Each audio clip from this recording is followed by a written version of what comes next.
Hello everyone, this is Rupa Jha and I'm back again with a new episode of the Business Blueprint. So today I have a dynamic leader as a guest in my show. Welcome Anul Mundra, CEO and founder of Expat Hubs. Welcome Anul to the show. Thank you so much, Rupa, for having me. It's a pleasure to be here. How was Anul Mundra as a child? Now I'm a lot more calmer. Start a community. Initially you can't see the profit angle. Was it not scary? I knew it's going to be risky. So now doing so many events, being the center of all these events, being a social butterfly, how do you balance your personal and family life with it? There's no balance. So now Anul, that you also do beauty pageants, like Dubai Queen. What's your vision behind this? My vision of starting this was that every female should feel confident enough to walk the stage. Your go-to confidence anthem before a big event. If it could be a song, then it could be Unstoppable. Hello everyone, this is Rupa Jha and I'm back again with a new episode of the Business Blueprint. So today I have a dynamic leader as a guest in my show, and you will not believe she's making waves in the expat entrepreneurial community and changing the way how expats connect, collaborate and do business abroad. So let's dive into her story and get some insights on her struggles and juggles. Welcome Anul Mundra, CEO and founder of Expat Hubs. Welcome Anul to the show. Thank you so much, Rupa, for having me. It's a pleasure to be here. Thank you. Thank you so much for taking out time. And it's been so long we know each other, but I think today will be my first detailed interaction with you. So even I'm excited to know you from inside, because from outside you are a glorious diva, a grand figure. And people think like everything is so rosy, so grand. But today definitely we want to know the backstage story behind those glamorous events and the glamorous Anul Mundra. So Anul, let's start with the question of what inspired you to start Expat Hubs and what's the story behind? See, frankly, it was more about coming from the passion of being a social butterfly, right? So I used to be part of so many Facebook, WhatsApp groups. I used to lead some of them in the past as well. And I always realized that it's more of a, if I may say humbly, a kitty party zone where, people are not putting the right kind of, plan to how it should be done, right? So because coming from corporate background, I had lots of ideas. I thought bringing in people together was amazing, but then what do you do with it? Do with a vision and a mission. So I think that was a kind of a thing I had, and I just wanted to. So which year you started Expat Hubs? This is 2020 Jan. 2020 Jan. So 2020 you started Expat Hub, and I think that was when COVID also kicked in. Absolutely. And so before we dive into the later part of the story, I would really want to know, how was Anul Mundra as a child? Were you always this having big groups, gangs and gatherings, or were you the loner at the back bench? Who was Anul Mundra as a child? Because I just want to know whether our childhood reflects what we are when we grow up, or is it the contrast? Any incident makes it opposite? How was it like here? I think my parents are going to watch your podcast and later on laugh on it. But I think I've always been those popular ones, I like fame around me. I like people around me. I like to put plan into action. I would, want to do something, and always very eager and energetic and always have full of ideas. So if I look back, yes, I think it does somewhat resonate. But now I'm a lot more calmer and wiser. Okay, that's wonderful. So that means next time I'll have to interview your school friends and your school teachers. They'll have crazy stories for you. Wonderful. So now 2020 Expat Hubs, was it your first venture or have you already done something before that? So I come from a corporate background, so I have extensive experience in working with banks and other leading MNCs like Accenture. Then I worked with Stancy, Citibank, ADIB. So I had a great portfolio of, managing 250 employees and all of that. COVID happened, I got redundant. So that's my story. That's where we're talking about struggles and stuff, right? By the time I was already a social person in popular platforms and stuff like that, I thought, okay, let me just give it a try for 2-3 years. Let me try to convert it into a business. If not, I would go back to my corporate job, which, I was confident that, I would be able to manage back. Luckily, no looking back. So yes, first venture to answer you. So suddenly in COVID, when you lost your job, and imagine you sitting at home and you thinking of what should I start? And the idea that came in your mind is to start this community. And by the time you were already on a lot of Facebook groups and everything. But was it not scary? Because start a community, initially you can't see the profit angle. or you can't imagine what will you earn, what will you not earn, because mostly community starts with lot of philanthropical work or something like that. So was it not scary, and how did you assure yourself, no, I will do it and I will do a earning out of it? So, being quite active in quite a few social forums, right? So, there was a bit of a sense on how it works. So, I wasn't starting afresh altogether. There was a plan in place. You won't believe, Rupa, I also got my license done of 8,000 dirhams the minute the community was 100 people. So, I Okay, was that clear on my vision. that And confident. yes, and I wanted to, just try it out. I had a plan in place, Excel in place of how I'm going to do this. And I knew it's going to be risky. So to answer you, it was scary. Yes. It was risky. Yes. But I think I was doing a very informed planning in that sense. Wow. And yes, you were from a finance background. So I am sure you must have kept your numbers in mind. So initially, was it a free community or was it a paid community? So it is till date a free community, Oh, right? wow. Because we want more and more people to join in. So the database today is only 350,000 expats Wow. today, but we wanted to reach millions, right? So Yes. there are multiple databases being made. One is B2B, one is B2C. So any service that you avail, of course, it's all monetized and of course, it's all commercial. But as a person, if Rupa wants to join in, we don't charge anything, for example. Okay, wonderful. So, as a member, if I come to Expat Hubs, what I am expecting? Expect a community, more like a newsletter, who's going to give you what's happening in Dubai, the deals, discounts, offers with various brands, so many events happening, how you can participate. We're trying to make it very 360-degree. So we are able to cater to most of the interest in the sense that if any marketing events or PR sort of a aspiration you have, you will be very well taken care of. But even if you're an end user, suppose a housewife or anybody sitting right there, if you want to order your groceries, trust me, you will get the best discount codes. Oh, wow. So it is relevant to most of the people in that sense. Wonderful. That's amazing. So you have been so apart from Expat Hubs, I now I know you're a multipreneur and you have also multiplied your businesses into different, diversified in different industries. So what are the other businesses that you're doing at the moment? So the brand name remains Expats Hub, and under that we have four verticals. So marketing agency, there's an event management company, I have a PR agency, and also the community is licensed as a business platform. So these are the four things that we do, and it is a crazy ride. I will have to give it to a fantastic team that I have. So I run a team of 18 people, and this is what we are. Where we are today. So running these four companies and doing your own signature events, like I know you do Achievers UAE Achievers Award, you do Mrs. UAE International. So now doing so many events, being the center of all these events, being a social butterfly, how do you balance your personal and family life with it? There's no balance. Let me put that out right. If there's somebody telling you that, yes, I'm doing a perfect balance, there's no balance. Every day you choose one above the other. For example, my child is not well today, so the priority becomes the child. But can I sit with my child for 6 hours a day? I cannot. I have my work responsibilities to manage. So you always choose one responsibility than the other one every single day, Right. and try to strike a balance. But is there a Right. perfect balance? No. There's no. So, so do you like? Are you good in time management, or do you delegate your work to a lot of people? So, what is that tool that you use to make the most of your time? So I'm still learning, right? I'm only 5 years in business, but I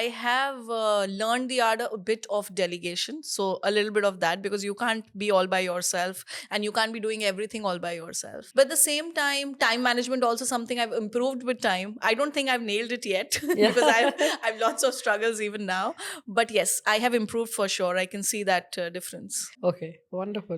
So, being in so many events, you're center of attraction all the time. And but now, what happens? What is the effort that goes behind the events, the backstage drama? So, what is your biggest struggle in, or tips that you would like to give to people, or you some backstage story of making these events successful, where the maximum effort goes? See, I think the number one thing under event management has to be the right team, right vendor management. I mean, all that has to be in place. It's like juggling till last minute, sleepless nights, depending on, suppose if it's a mega event, which we do for our corporate clients, or, so for example, Malaysian delegates have come and we were doing this Dubai Trade Fair. I mean, we had sleepless nights for near about 12 to 13 13 days in doing that entire activation. And we successfully pulled a crowd of 10,000 people at the end of the day.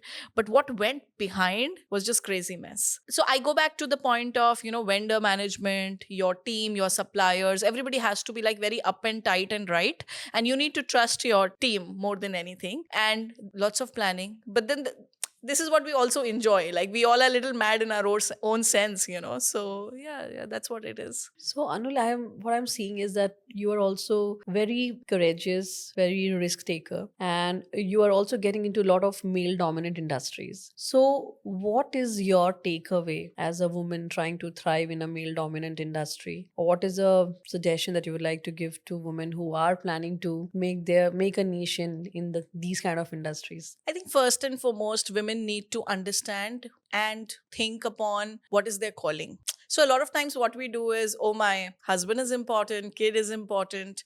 Maybe I used to work before, but maybe I don't know if I'll be able to start again. So I think first that internally, if it is your priority, if it gives you happiness, like for me, my ambitions give me the maximum happiness. So if it is one of those, if you're one of those types, I think please go out, please try, be a little courageous. Also try and have a open communication with the family, and try and have a very supportive ecosystem around you, because it's extremely Such important. an important tip, huh? Having open. It sounds very simple, but it's one of the most difficult things. Having open conversations with your family. I get it. About your ambitions. Absolutely. And we all come from different backgrounds. So I Mhm. understand everything. It's not as easy for everybody, right? But then you got to start from somewhere. And you need to know how you handle your things, so your ambitions are not also taken care of, rather. So that, I think, first step, if that is done, then obviously it will come about, further planning, how you do it, how you manage things. But take that first step is what I want to tell all the women out there. Take that first step out, guys, and do something about it. Exactly. Don't kill your dreams, please. That first step is really, really important. But now, once you take the first step, and now you have grown to a certain extent, and now the burden and the liability that comes on you. Now, do you think that gives a lot of stress, and lot of women break on because they start with a lot of energy? Yes, I can do it. Yeah. Let's say they get family support, they get community support, but suddenly they grow, drastically, and suddenly there is a lot on the plate, and now the woman is ambitious, but at the same time she's seeing that she's not able to handle it, either the body or the mind, or they're not able to, but there is a invisible ego inside. I can't say no to it, let it come on the plate. Have you ever faced this kind of situation, and how have you navigated yourself through something like this? See, I've been blessed to have a supportive ecosystem back home. I'll have to give that to my husband is very hands-on, or my father, my father-in-law. Everybody is like, you just grow and don't think Wow. about anything. I remember I used to leave my 40-day-old child, 45 days old child, and go out to work because of that support system which I get. So I've been blessed that way. So I can't deny all that, right? Now your question is, after that, what happens? So I've gone through that every single month. I go through that still now. Yeah. But then it's also about, you got to do what you got to do, and again, everything comes back to your priorities, right? I have a theory. The 5 people around you should only talk about growth, positivity, and the right ecosystem. So first think, who are these 5 people that I'm talking the most daily? It could be your family, friends, team, vendor, supplier, your best friends, I don't know who. But just think, who are these people, and how are they actually really adding value? So there are 3 types. I'm sorry, I'm going into detail. One is where they're just there, you talk, have chill, have fun, and that's it. That's also okay, because you need stress buster. There's somebody who brings negativity and toxic into your life, which could be in the form of family, friends, or anybody, right? Get rid of that, please. Sometimes you can't get rid of that. Minimize it as much as you can, Very even true. if it is your family. And then just try and spend your right time with these 5 right people who can bring that, growth and energy to you. I have grown like that. I really look back and thank so many people in the journey who helped me reach where I am today. And that's something I want to, tell all the other women out there also. It is undoubtedly super hard for a woman than a man, no doubt about that. But can we just sit and crib and complain on it? No, we got to do something about it. So, in this question, Anil, I would just like to dive a little more deep. When you talk about those 5 people around you who should talk about growth, now again here we come across 2 kind of people. One who are cheerleaders, who are like, they are there to support you. They like everything that you do. They are your fans. They will clap on everything that you say. But then they are not able to add value or give you more ideas. Maybe they don't have that appetite. But on the other hand, there are some people who can like, okay, maybe they'll clap less for you because, but maybe they have more insights, more experience than you, and they'll give you more suggestions. They'll give you new ideas. They'll give you new aspirations. So when you talk about these 5 people whom you want to keep around you, which one is the one that I should choose? Mix kitty. Okay. Because you need to feel motivated, happy, acknowledged, appreciated. At the same time, you don't want people who don't give you feedback, don't give you criticism, feedback, and you know their intention is right. So all this is very easy to say, and it's all thin line. But a mixed kitty is a fantastic thing, right? So if I talk about my life, I have one or two of those people who I know if I go to them, they will give me the feedback, very strict feedback, but that is in best of my interest, and that has been developed over time. That trust has come over time. It's not as easy as just put 5 people together, right? It all takes time. And then there's some people who I know they appreciate me, acknowledge me, and that just keeps me happy and motivated, because as a human being I need that also to operate daily. So mixed kitty. Yeah. The mixed kitty. Wonderful. And have you ever seen a lot of women? Recently I was reading somewhere about imposter syndrome, that a lot of women leaders, they face this problem, that they have a lot of caliber, they achieve a lot, but still somewhere deep down they have a feeling that I'm not enough, I'm not good, maybe I'm not worth it, maybe I should have done more, I should have done better. Like the whole world is acknowledging what they have done, but they still feel that I'm not enough, I'm not good enough. So have you ever come across this imposter syndrome, and what is your suggestion to those who face this to come out of this? So I would be lying if I would say I haven't gone through this. I have gone through all the emotions any typical women would go through.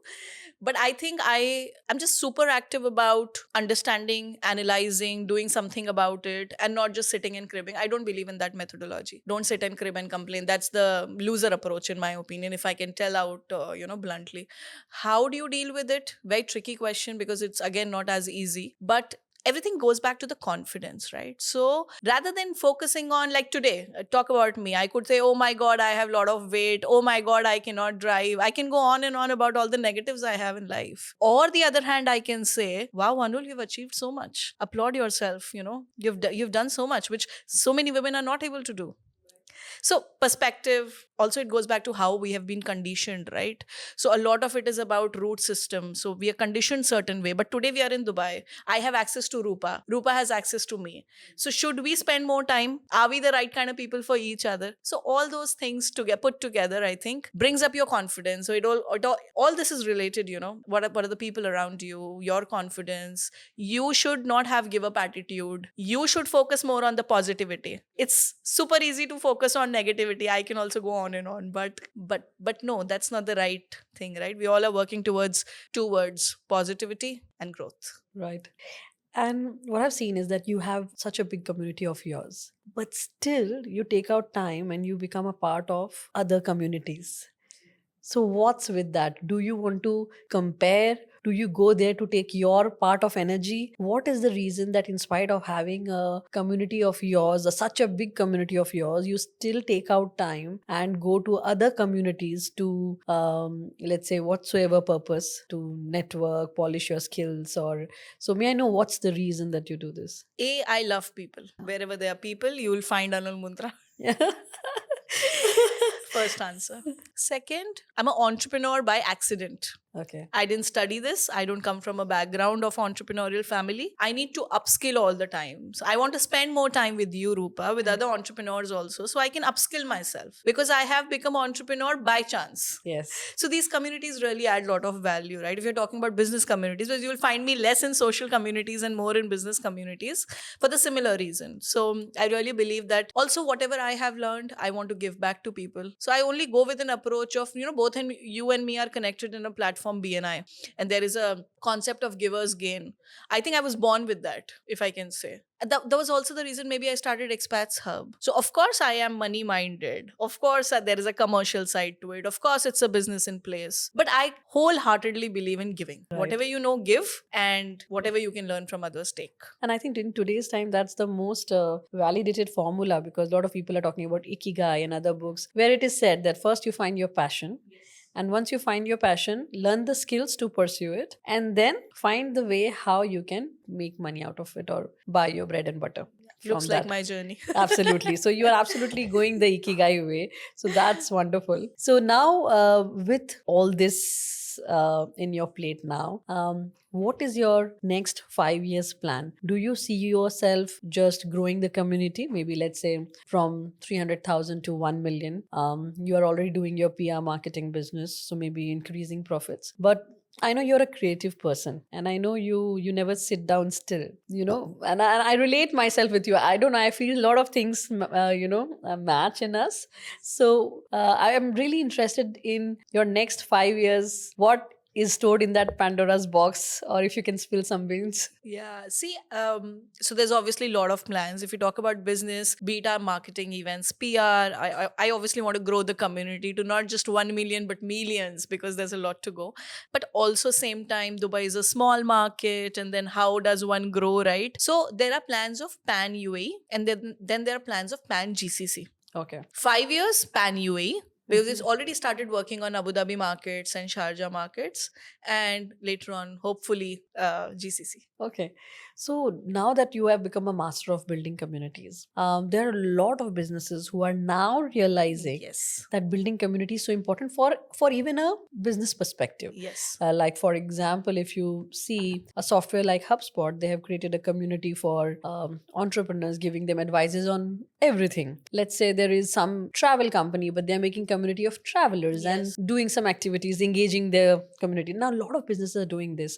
So for any business who want to build a community, let's say for my business setup, and let's say if I want to build a community for my clients to add value, how do I start? If you can dissect and tell us the first 5 steps that we should do, so that, because a lot of times the thought is there, a lot of times we start, but then at the end, because that is not our priority, our main business is, and we don't know how to do it, somewhere in between it gets lost. Yeah. So can you give us the first 5 steps that we need to ensure to build a successful community for our business? I think first and foremost, brand awareness. So try and be there as many events, for example, or as many, WhatsApp groups. There's so many tools that we have where we could promote ourselves. Once we promote, there are some people who are reaching out to us, want to interact with us. We start collecting those databases and put them together in as basic as WhatsApp group, or maybe try the SMS and email marketing channels or stuff like that, depending on how aggressive you want it to be. Okay. Once you put people together, then what do you do with it? Because communities die with that concept. So then Right. you continuously engage them. And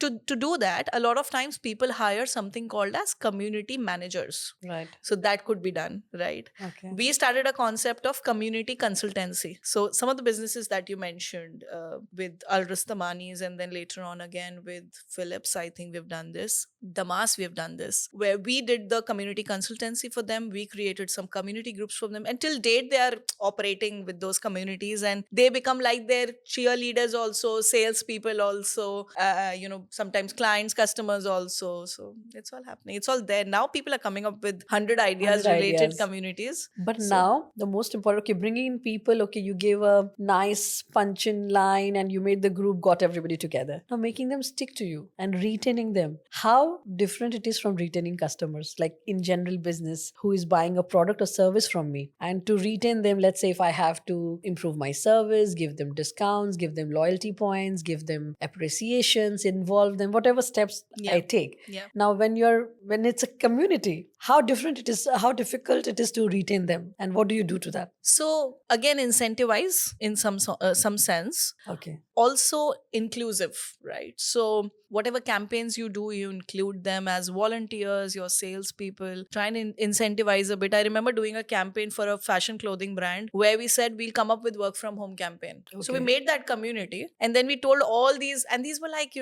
homemakers, basically Okay. housewives, and we told them just go blast out as many WhatsApp groups or Facebook groups you can, and then whatever sale comes through, 20% is yours. Oh wow. It got massive. 3 months, that business made, I think, 25x. one of my success stories. So Wow. so again, it all depends. I mean, it's easy to say like this. I need to deep dive. It also depends whether what sort of business that is, Right. and then you come and curate those strategies, sometimes including them socially, sometimes commercially, sometimes, there are a lot of other ways also. So yeah, it's interesting space. Now, to engage the community, I've seen that there's one tool that you use a lot is events. And when we talk about community events, what is the success mantra, or what is that one element that makes that event successful? Is it the footfall? Is it the happiness? Is it the overall, is it the food, the light, the pictures, the photos that go on social media? What makes an event successful? Holistic approach, all the things that you mentioned put in together in a quality format, and being very true, because it's not a corporate event, it's a community event, right? There's a difference. We do both, and our approaches become different. So when it's a community event, it has to somewhere touch the heart of the other person. I'll give you an example. I just wrapped up 2 days back UAE Achievers Awards. That was season 3 for us. One of the awardees came there and she was talking about her journey. She got awarded for her brilliant journey, and she had tears in her eyes, and her father was sitting right here. And what I did was I just took the mic and I said, "Can we have you on stage as well?"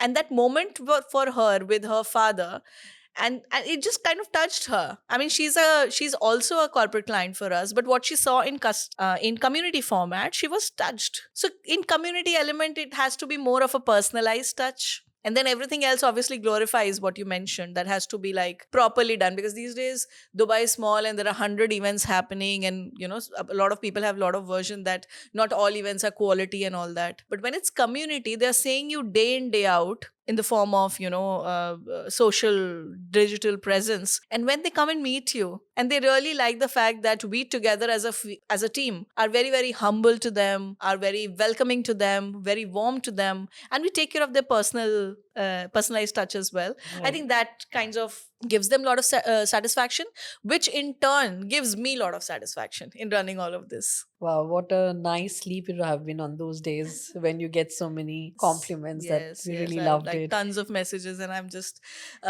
thankful, grateful. I feel blessed. Yeah, and especially in expat city where people don't have many places to Yeah. go. They don't have a family Yeah. or school friends or Yeah. college friends to go and meet Yeah. anytime. And Yeah. I know Dubai is a place where everybody for sure feels lonely at a certain point of time. Absolutely. They feel very, because obviously everybody, they either are materialistic or they have to be, because they have to, That's a fast-paced world. fast-paced world, the clock Yeah, is ticking, absolutely. everything is, demands money. So I can understand that. So that's a great thing that you are doing. Thank you. So now one question, so now Anul, that you also do beauty pageants, like Dubai Queen. Yeah. Now in Dubai Queen, like it's a beauty pageant, and the best part is that you allow married or unmarried, both women to participate. Yes. And obviously there are certain milestones of in the competition that you have to cross through to get the Title. crown or the title. I personally want to know what's your vision behind this, and what is your definition of beauty, or how you think beauty should be validated. See, a lot of us come from that conditioned background of I cannot participate if I'm not slim, I cannot participate if I'm not fair, if I'm not beautiful, and then again, blah, blah, blah, right? Yeah. So, my vision of starting this was to, again, it's a community event. So, vision was to, that every female should feel confident enough to walk the stage if this is something which is of interest to her, irrespective of gender, age, looks, I don't know, weight, what all parameters. So we are very, very welcoming to anybody and everybody, and we really do a bit of counseling to people also who inquire and then shy and then all of that. We handhold also. So once you register in, we actually groom you also. So there's a proper Okay. team in place, a choreographer, a groomer, in form of everything, right? How you walk, how you pose, like for everything, your confidence, how you speak, presentation skills. We have an entire team onboarded that takes care of you from registration up till the event. And you wouldn't believe, again, what gives me happiness is whether they win or not, they come out as a strong women they're just so happy and content with the experience that they have. Exactly. And let's say those 25, 30 or 20, 25, whatever females we have taken on board, each one of them, when they're thanking you or they're just being, acknowledging the fact what they've gone through, it just makes my heart full and I feel like super amazing about it. I know, because 90% of women, somewhere or that in childhood, they have dreamt of walking that ramp. Yes. And let's say, okay, a lot of people don't get that opportunity, or maybe they don't want to, like in that 15, 16 age. Generally in these pageants, you have to get into that industry in this age Yeah. to make a mark. But now when suddenly a decade has passed and now I'm married, I have kids, and suddenly if I see that, okay, I have an opportunity and I can walk, I'm sure it must be so overwhelming, very Yes. nostalgic Yes. for all the women. And Yes. walking that stage ramp, I think it must have reminded them of their childhood song. I think there was a song, Banungi Main Miss India. It just, I'm sure Oh, how well put, Rupa. But that. I think I'm just super confident. They come out super confident, and they come out super content. They are like, wow, what Wow. a journey I had, and I'm Yeah. just so happy I'm able to do that. Oh, wonderful. That's good.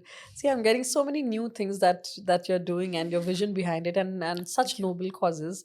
This is exactly how you put your purpose and Yeah. passion and profit together. Yeah, So yeah, you're yeah. juggling it pretty well. Yeah, thank you. Uh, Though there are so many initiatives which are very gender neutral and it's all business at the end, irrespective of gender and all that. But I think women empowerment is close to my heart. Right. And because I feel that there are very few women up out there who, in comparison to men, that is unbalanced kitty. Right. So obviously there is that extra push for women in that sense. Right. I'll also tell you very quickly, we do an initiative. It's called Women 1000 Empowerment Initiative, which has started last year. And I said this year, 1,000 women I need to empower. We've just started with second quarter and we've already closed 600 women already by now. And how are you empowering them? By hand holding them right from registration of their Okay. companies, licensing of their companies. So obviously end goal is our expertise, which is marketing. Events, PR, etc., making them popular in the market. But we also handhold through our partners about the quality of the products, the servicing, guiding them initially, entrepreneur lessons. These are micro small businesses. Yeah. But then, again, we don't charge. Right. And so you're acting like an incubator for them. Yes, That yes. Come, we incubate you, Yeah. we prepare you to go on the field, and Go out then in you the world. graduate. Yes. Okay. And this is just a giving back campaign that we Wow. have. Wow. That's very, very beautiful. Thank And you're calling it the 1,000 Women Empowerment Program 1,000 by women. Expansive. Yeah. Okay. And you've already, 600 is already gone. Yes, yes. So- I actually went to one of the radio shows a month back. By the time we had only signed up 350. Okay. Just with that radio ad, we got so many inquiries. Okay. So ladies, only 400 spots are available. So if you Yes. haven't enrolled yet, you must. So now coming to your one of the core of your businesses, which is marketing. Now, obviously, whether it is community, whether it is events, all of them needs very, very good marketing and Yes. PR. Yes. So, what is your suggestion to brands, not just events and community, any brands? So in today's time, what you're seeing that is working best in, because a lot of things have changed, algorithms have changed, mindsets have changed. So now in marketing and PR, what is working best? I think it's all an ecosystem, right? Advertising, marketing, branding, events, PR. A successful business, a business with a vision or a mission should have all these aspirations in place, and then Okay. obviously budgetize it properly. If you talk about, let's say, any brand today, you are managing your social media pages, you're doing your SEO, Google ads. Those are the standard things everybody does and everybody Right. should do if you're not doing already. But what can one do over and above? This is where we come into picture and we say we have a 350,000 database of communities. We can do community marketing. We can do influencer marketing. So today we have 5,000 plus influencers across nationalities.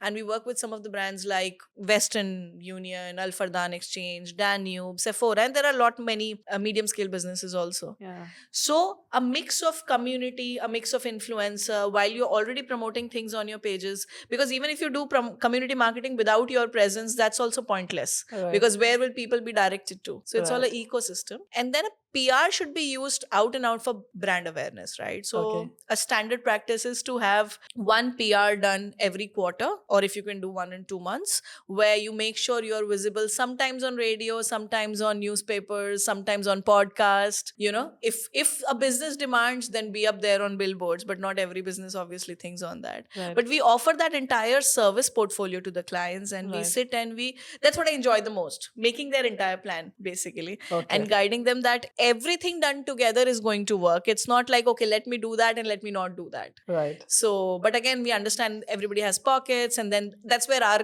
expertise comes in, and we try and curate a plan for them depending on in which stage of business they are. Okay. So, like you rightly said, marketing and PR has to go hand in hand and cannot be left out. And it's also a creative space. 10 new things keep coming under marketing. So, one needs to be very, very educated and very, very informed on what's happening and pick up those things and keep changing strategies. Just putting those social media ads wouldn't work, Wouldn't work. as much.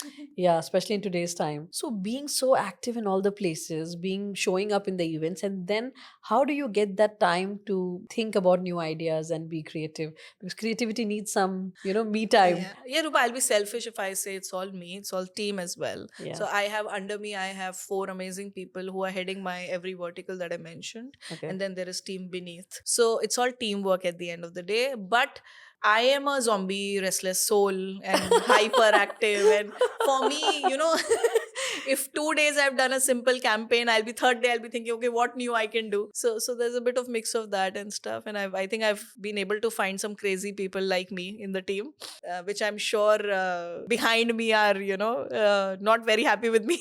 Exactly. You always need that crazy gang with you. Yeah. I'm like, okay, you can sleep now. Okay, 2 a.m. get up. I have got this idea. So I'm going to sometimes bug them as well. But yeah, So I think seeing we all... how confident, how witty you are, I have some rapid fire questions for you. Amazing. So I would Bring it just on. like to ask. So when you meet clients or people for one-to-ones or knowing them better, coffee chats or power lunches? Coffee chats. Coffee chats. What do you prefer more? Heels, sneakers, or barefoot on a beach? Barefoot on a beach. Very desi that way. One woman entrepreneur you'd love to have dinner with? Indra Nui, maybe. Oh, wow. Yeah. Your go-to confidence anthem before a big event? If it could be a song, then it could be Unstoppable. I'm unstoppable. Wow. If your personal brand were a hashtag, what it would be? Hashtag people's love. Wow. And late night brainstorming or early morning strategy? Everyday late night brainstorming. Sorry, team. Wonderful. I'm sure even my team is always upset with me, sending messages at night on the group with all my ideas. Absolutely. Wonderful. It was so nice knowing you, Anul. Thank you. And I'm like, so amazing that I got this opportunity to know you up and personal and know so many insights about your story and all this confidence that you have. But I really want to ask, from where do you get this confidence? How do you, because you're so confident, I'm like, mesmerized by your confidence and, your boldness. What is the secret of this? It is your upbringing? Is it something you push you to yourself every day? I think it's my upbringing and also my current ecosystem, both of it, right? So I would like to give it to both the families, basically. I think they know how daughters needs to be raised, or daughter-in-laws, how to be around them.